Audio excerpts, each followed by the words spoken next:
ذرا شیخوپوری کے علاقے میں جا کے دیکھو اور سیالکوٹ کے علاقے میں جا کے دیکھو، جن کو ہفتہ ہفتہ ہو گیا درختوں پہ لٹکے ہوئے، جا کے پوچھو ان لوگوں کے جگر اور کلیجوں سے جنہوں نے اپنے بچوں کو ڈوبتے ہوئے آنکھوں کے سامنے دیکھ لیا۔ کئی کئی دن گزر گئے، کھانا نہیں، پینا نہیں، انتظام کوئی نہیں، اللہ کے عذاب کا کون مقابلہ کرے؟ فرمایا وَأَمَّا عَادٌ فَأُهْلِكُوا بِرِيحٍ صَرْصَرٍ عَاتِيَةٍ سَخَّرَهَا عَلَيْهِمْ 7 لَيَالٍ وَثَمَانِيَةَ أَيَّامٍ۔ اللہ فرماتے ہیں ہوا کتنی اچھی چیز ہے، ہوا کے بغیر وقت بسر نہیں ہوتا، زندگی نہیں کٹتی، اسی ہوا کو اللہ نے عذاب بنا دیا۔ اتنی تیز ہوا 1 ہفتے تک چلی، زمین پہ پٹک پٹک کے لوگوں کو مارا، جب تک مر نہیں گئے جان نہیں چھٹی۔ کأنہم اعجاز نخل خاویہ، کھجوروں کے درختوں کی طرح زمین پہ پٹکے ہوئے پڑے تھے۔ آج بھی اسی خدا کی خدائی ہے، اس کی طاقت موجود ہے، اس کی قدرت موجود ہے، اس کی بے نیازی موجود ہے۔ فرمایا اللہ لا الہ الا هو الحی القیوم، میں ہمیشہ سے ہوں، ہمیشہ رہوں گا، تم مجھ سے بھاگ نہیں سکتے، تم کتنے بڑے طاقتور ہو کر میری خدائی سے باہر نہیں جا سکتے، رنگ والے گورے رنگ والو تم میری خدائی سے باہر نہیں جا سکتے۔ فَإِذَا انشَقَّتِ السَّمَاءُ فَكَانَتْ وَرْدَةً كَالدِّهَانِ، میں زمین کو لپیٹ دوں گا، آسمان کا ریزہ ریزہ کر کے تمہارے سروں پہ پھینک دوں گا۔ اجتماعی بے نماز، بستیوں کی بستیوں میں 2 نمازی نہیں، توبہ کرنے والا کوئی نہیں، قرآن کی زیارت کرنے والا کوئی نہیں، مرد عورتوں میں سے قرآن کی تلاوت کرنے کے لیے آنکھیں بند ہو گئی، دماغ بدماش ہو گیا۔ اجتماعی گناہ ہو رہے ہیں، اجتماعی عذاب آ رہے ہیں۔ کئی جگہ کھڑا پانی آیا، رات کو سوتے ہوئے پانی آیا۔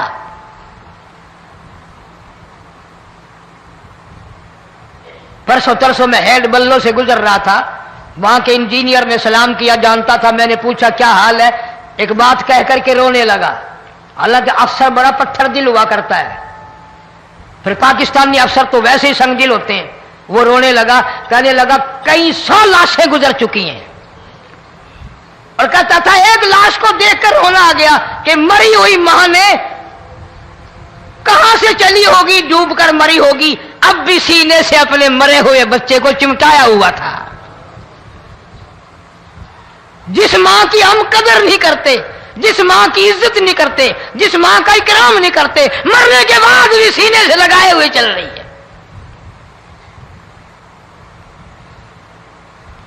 بلکہ وہ کہتا تھا کہ میرا اندازہ کپڑوں سے معلوم ہوتا تھا مسلمان بھی نہیں ہے، لیکن اولاد اولاد ہے۔ صحابیہ کی بات کر رہا تھا،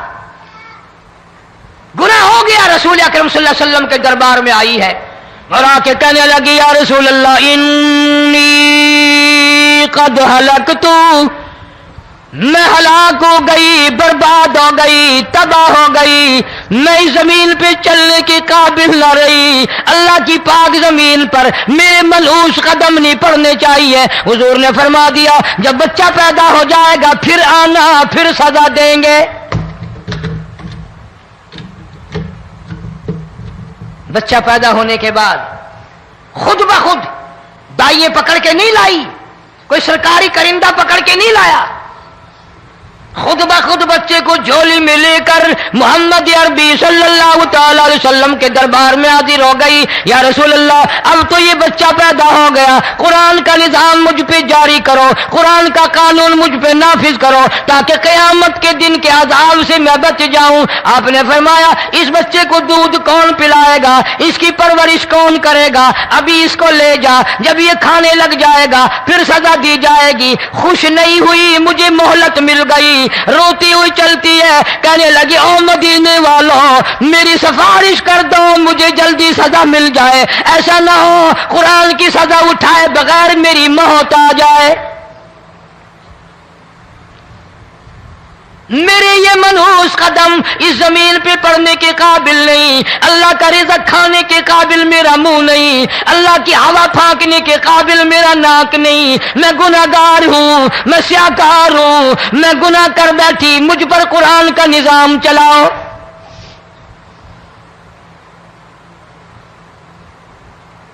کتنا بڑا فرق ہے صحابہ کرام میں اور ہم گناہگاروں میں، کوئی ثابت نہیں کر سکتا محمد عربی صلی اللہ علیہ وسلم کی جماعت کے بعد کوئی اس طرح سے اس کائنات میں آیا ہو۔ پھر بھی لوگ صحابہ کا گلہ اور شکوہ کرتے ہیں جنہوں نے ہر میدان میں حج کر دی۔ ذرا کلیجے پہ ہاتھ رکھ کے سوچو، سال کے بعد یا 8-10 مہینے کے بعد یہی عورت بچے کو لے کر آئی اور اس کے ہاتھ میں ٹکڑا دے کر لائی، اس کے ہاتھ میں روٹی کا ٹکڑا دے کر لائی اور کہنے لگی یا رسول اللہ صلی اللہ علیہ وسلم دیکھ لو اس کے ہاتھ میں روٹی ہے، جب ہاتھ میں روٹی پکڑنا سیکھ گیا تو سمجھو کھانی بھی سیکھ گیا۔ فرمایا ابھی تو بہت چھوٹا معلوم ہوتا ہے، رونے لگی آقا آج واپس نہیں جاؤں گی۔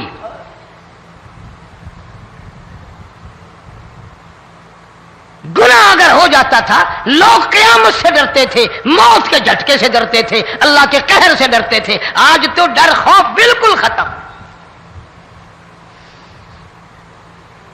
کسی کو الزام لگانا ہو پرواہ نہیں، کسی پر بہتان باندھنا ہو کوئی پرواہ نہیں، چغلی غیبت کرنی ہو انشاءاللہ وضو کر کے مسجد میں بیٹھ کے کریں گے۔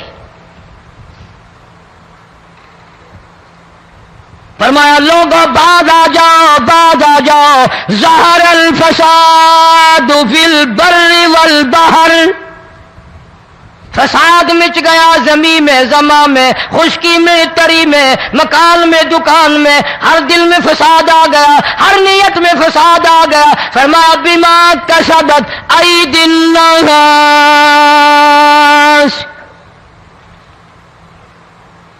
حضرت علی رضی اللہ تعالی عنہ سے کسی نے پوچھا یہ عذاب کیوں آتے ہیں، یہ زلزلے کیوں آتے ہیں، یہ بارش کے پانی کے طوفان کیوں آتے ہیں، یہ اندھیریاں کیوں آتی ہیں؟ حضرت علی نے صاف فرما دیا، قرآن پڑھا، فرمایا وما اصابکم من مصیبت فبما کسبت ایدیکم ویعفو عن کثیر۔ کوئی عذاب نہیں آتا جب تک اپنے ہاتھوں کی کرتوت نہ ہو۔ کیوں؟ وَلَا يَظْلِمُ رَبُّكَ أَحَدًا، رب کی ذات کسی پہ ظلم ہوتا دیکھنا گوارا نہیں کرتا، رب کسی پہ ظلم نہیں کرتا۔ یہ تو ایسی لوگ ہیں پتہ نہیں جی میرے کو کیڑا گناہ ہو گیا، پتہ نہیں کرتا کیا ہے رات دن سوائے گناہوں کے، اللہ کے قہر کو دعوت دینے کے، خدا کے غضب کو بلانے کے سوا، اور ہم کرتے کیا ہے؟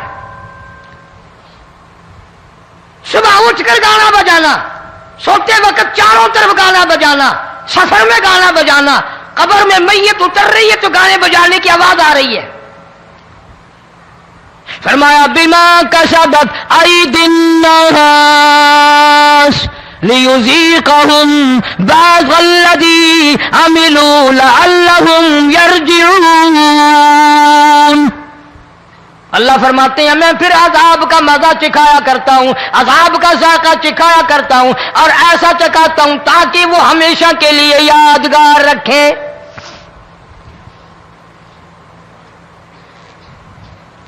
آج بھی پتہ دماغ میں کیا ہے؟ جی ہمارا شہر تو اونچائی پہ ہے، ہمارا مکان تو بڑا اونچا ہے، والد صاحب بڑے سیانے تھے، کرسی اونچی باندھی، بنگلہ اونچا ہے، کوٹھی اونچی ہے، اللہ کے عذاب کے سامنے کوئی اونچا نہیں۔ حضرت نوح علیہ السلام نے قوم کو اعلان کر دیا بعد آ جاؤ ورنہ طوفان آئے گا۔ نوح علیہ السلام روٹیاں پکوانے کے لیے تندور پر جب گئے، عورت روٹیاں پکاتی تھی۔ جب امیر بدماش ہوتے ہیں تو غریب پہلے بدماش بن جاتے ہیں۔ جتنا زبان کا گناہ غریب آج کرتا ہے اتنا امیر نہیں کرتا.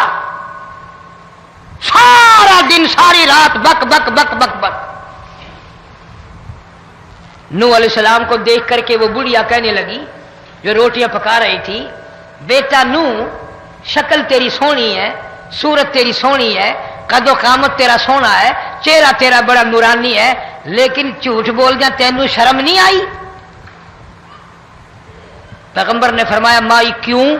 کہنے لگی کہ تو کتنے دنوں سے کہہ رہا پانی آئے گا، پانی آئے گا، طوفان آئے گا، عذاب آئے گا، آیا تو ہے نہیں. اللہ کے پاک پیغمبر کی آنکھوں میں آنسو آ گئے. فرمایا مائی غریب ہو کر اللہ کی قدرت کا تماشا نہ بنا، اللہ کے ساتھ مذاق نہ کر. قال ان تسخروا منا فإنا نسخر منكم كما تسخرون.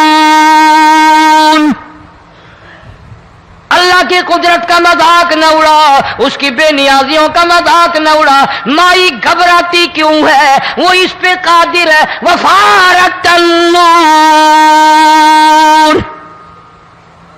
تیرے اس آگ والے تندور میں سے پانی نکالنے پہ وہ قادر ہے.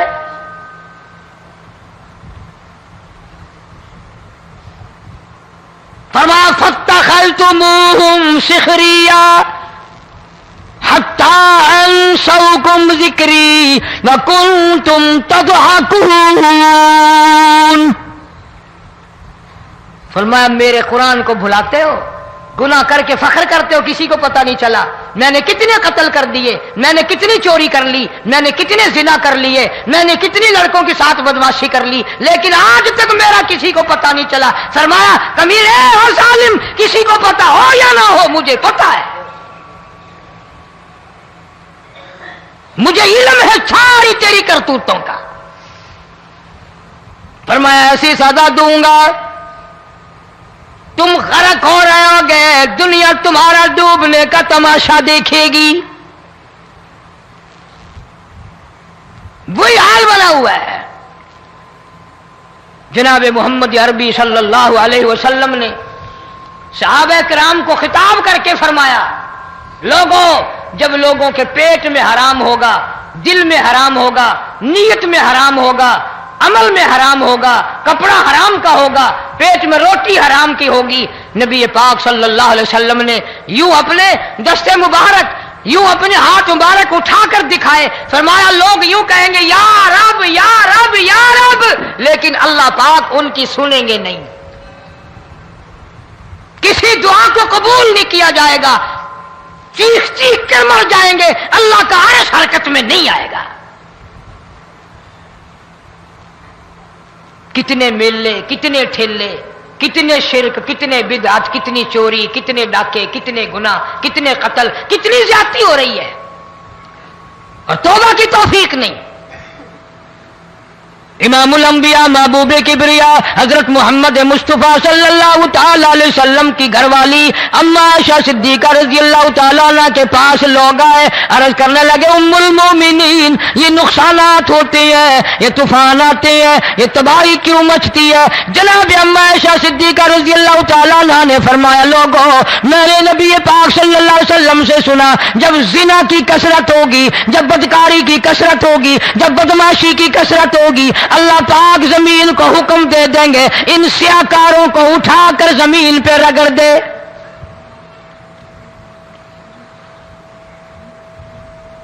ورنہ دنیا میں ایسے لوگ بھی آئے. جناب فاروق اعظم رضی اللہ تعالیٰ عنہ کے پاس لوگ آئے، آتش فشاں پہاڑ سے لاوا نکلا ہے، آگ نکلی ہے اور بستیوں کی بستیاں جلا رہی ہے اور چل رہی ہے، آگ نے بڑا نقصان کر دیا. فاروق اعظم رضی اللہ تعالیٰ عنہ نے پھونک نہیں ماری، دعا نہیں مانگی، کوئی اور حرکت نہیں کی، کوئی اور حکم نہیں دیا. اللہ والے نے، پیغمبر کے سسر نے، فاروق اعظم جیسے جوان نے اپنی اوڑھی ہوئی چادر اتار کے دے دی. فرمایا جلدی جاؤ، آگ کے سامنے جا کر میری یہ چادر پھیلا دو اور آواز لگا دو، اے دوڑنے والی آگ، جلانے والی بھا، اڑانے والی آگ، یہ تیرے سامنے جو ہم چادر کر رہے ہیں یہ فاروق اعظم رضی اللہ تعالیٰ عنہ کی چادر ہے. تاریخ شاہد ہے صرف بجھ نہیں گئی، بسم نہیں گئی، واپس ہو کر پہاڑ میں داخل ہو گئی۔ آج جو قوم فاروق جیسے جرنیلوں کو گالیاں بکے، ان کے وہ کیسے پانی کے طوفان کو روکے؟ اس کو تو لوگ گناہ ہی نہیں سمجھتے۔ قیامت کے دن بہت بڑا گناہ بن کر یہ سامنے آئے گا، جس نے نبی کے یاروں کا، نبی کے جانثاروں کا گلہ کیا ہوگا، شکوہ کیا ہوگا، میں تمہیں قسم اٹھا دیتا ہوں، اشتام کر دیتا ہوں، کالی کملی والا مٹھے نہیں لگائے گا۔